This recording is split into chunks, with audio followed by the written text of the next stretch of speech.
Mga ka-RSP, ang ama ang tinaguriang haligi ng tahanan. At katulad ng pader, dapat tayo ay matibay at matatag. Sa araw na ito, alamin natin kung bakit nga ba mahalagang ipagdiwang ang papel ng bawat haligi ng tahanan. Panoorin po natin ito. Disiplinado, istrikto, matapang at mapagmahal. Ilan lamang ito sa mga salitang maaaring maglarawan sa isang ama. At sa darating na June 15, espesyal ang linggong ito dahil milyon-milyong tao sa buong mundo ang magdiriwang ng Father's Day. Pero, bakit nga ba natin ipinagdiriwang ang araw na ito? Pagkilala sa isang ama na para sa pagtsatsaga niya sa kanyang pamilya. Siyempre, once a year, tapos ayun ang tataguyod sa atin, yun naman, tatay. Maging masaya kahit isang beses lang sa isang taon. Importante ang pagiging tatay sa pamilya. Ang unang Father's Day ay pinagdiwang noong 1910 sa Spokane, Washington, USA sa pangunguna ng isang babae na si Sonora Smart Dodd. Inspirasyon niya ang kanyang ama na mag-isang nagtaguyod sa kanilang pamilya matapos pumanaw ang kanyang ina. Sa tulong ng mga local leader, na isulong niya ang ideya ng isang araw na nagbibigay pugay sa mga sakripisyo ng mga ama. Noong 1972, ginawang opisyal na holiday sa Amerika ang Father's Day sa bisa ng isang batas na nilagdaan ni Pangulong Richard Nixon. Simula noon, lumaganap ito sa iba't ibang bansa, kabilang ang Pilipinas, kung saan nakilala natin ang mga natatanging ama ng ating kasaysayan. Narito si Andres Bonifacio, ama ng himagsikang Pilipino; Jose Rizal, ama ng makabagong kaisipan; Manuel L. Quezon, ama ng wikang pambansa; Emilio Aguinaldo, ama ng kalayaan ng Pilipinas; at syempre, si Apolinario Mabini, ang ama ng revolusyonaryong kaisipan. Ang Father's Day ay hindi lamang isang okasyon, kundi isang paalalang ang pagmamahal at sakripisyo ng isang ama ay hindi dapat ipagsawalang bahala. Ang espesyal na araw na ito ay hindi lang para sa biological fathers, mga ama ng kasaysayan, kundi pati rin sa mga stepdad, single mom na tumatayong ama, at mga guardian na gumaganap ng fatherly role sa buhay ng kanilang mga anak. Kilalanin natin ang Wonder Dad na siya ring utak sa likod ng isang makabagong engine oil additive na nagbigay daan para sa magandang kinabukasan ng kanyang pamilya. Ma-inspire tayo sa kwento at sa imbensyon ni Sir Ricky Punzalan mula pa sa bayan ng Cavite. Good morning po and welcome dito sa Rise and Shine Pilipinas. Magandang umaga po sa ating lahat sa apat na sulok ng Pilipinas na naabot ng programang ito. Ngayon, Sir, ilan taon na po kayo at kumusta po ang pagiging isang ama sa inyong pamilya? Well, senior na. Senior na. Ngayon, this day. Actually, happy birthday!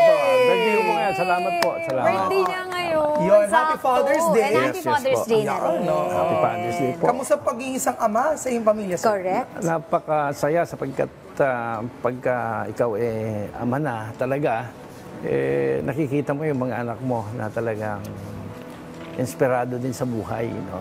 Yun ang naituro natin sa kanila. From now on, ito yung right track na nakikita nila papunta doon sa magandang kinabukasan. Ano po bang klase kayong ama? Di ba kasi merong mga disciplinarian, meron naman yung parang tahimik lang. Cool dad. Ganun lang. Oo, may cool dad na rin. Well, hindi ko naranasang magalit sa mga bata. Actually, pagka ako'y nagagalit, tumatalikod ako. And then tinitignan ko lang sila. Ibang pasensya ni Sir. Yun merong tama sa kanilang puso kung bakit gano'n ang tingin ko sa kanila. Ay, maganda yun kasi isang titig lang.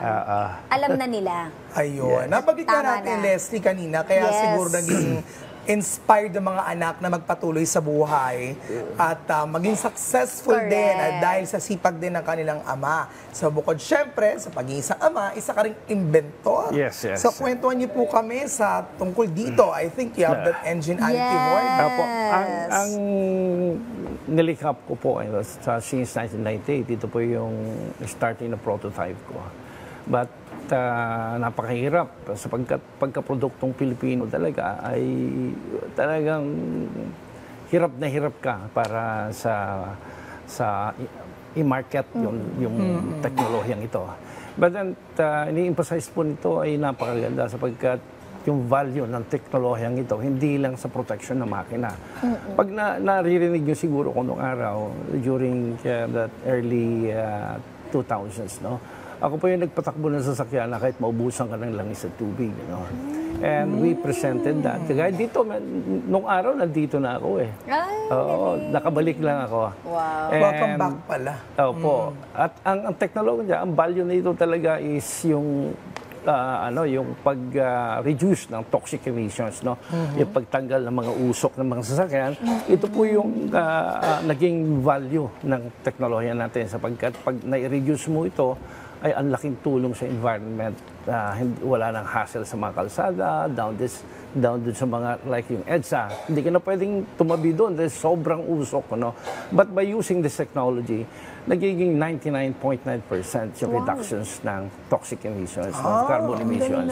So, nandyan na lahat na nandyan sa media. No? Na-pitch na ba to sa Department of Science and Technology? Actually, awardee po ako. Ayun pala, sana great. May kalat pa. Yes. Local product yun eh. Lika Award ako noong 2006.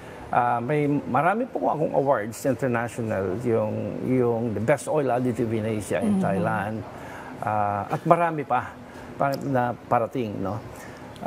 Ito napaka-importante po. Ito yung regalo sa atin.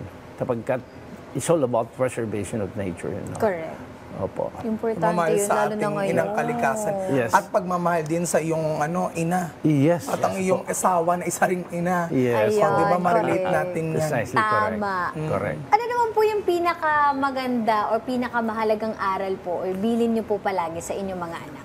Well, sa akin bilang isang ama ay napakaganda yung spiritual aspects ng buhay. Kasi ito yung tuturo na maganda sa mga bata. Sapagkat ang pagka-spiritual talaga, talagang para sa mabuti talaga. No? Iyon yung dapat ituro natin sa kanila at saka hindi mawala yung paggalang sa mga magulang.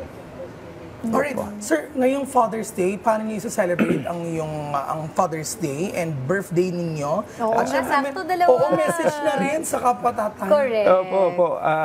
Lalabas lang kami ito, kakain lang. Simple lang, no? Hindi naman magarbo ako. Yayain namin yung buong pamilya, kakain, mamamasyal. Pupunta kami ni Leslie. Opo, invited ko kayo. Invited kayo. O message po sa mga kapwa-tatay po Well, ngayong Father's Day. Mga kapares ng tatay, no?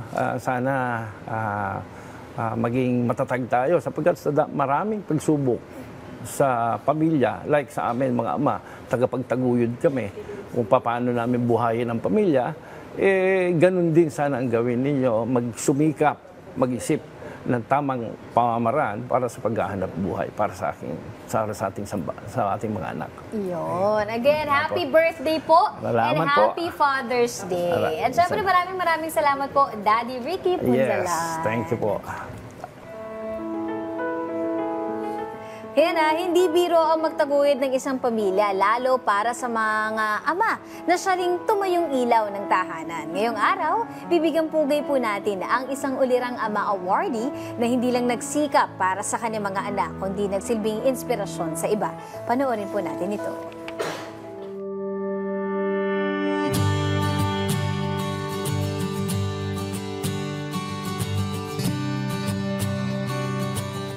Ang maging isang ama o ina, ngunit mas mahirap ang magtaguyod ng pamilya ng mag-isa lamang. Ganyan ang naging buhay ni Isauro San Pedro magmula nang hindi inaasahang pumanaw ang kanyang asawa noong taong 2001 dahil sa isang sakit. Maliliit pa noon ang 4 nilang anak nang sumakabilang buhay ang ilaw ng kanilang tahanan. Simula noon ay si Isauro na ang tumayo bilang isang ama at ina para sa kanilang mga anak. At kasabay nito, ay pinamamahalaan rin niya ang maliit na negosyong itinayo nilang mag-asawa. I'm sure we are guided by my wife Meg, who is now in heaven. At the time na kabago-bago pa lang niyang sumakabilang buhay, sa family kaming lahat, lagi namin inaalala siya. Sa kabila ng hirap na pinagdaanan ni Isauro ay may kapalit naman itong saya, lalo na't alam niyang kahit mag-isa lamang siya ay napalaki niya ng maayos ang kanilang mga anak. Napalago rin niya ang kanilang negosyo na ngayon ay isa na sa leading service provider dito sa Pilipinas. At kasama na rin niya ang kanyang mga anak na nagtatrabaho para sa kanilang negosyo. Palaki ko sila ng maayos. Nagkaroon ako ng magagandang apo.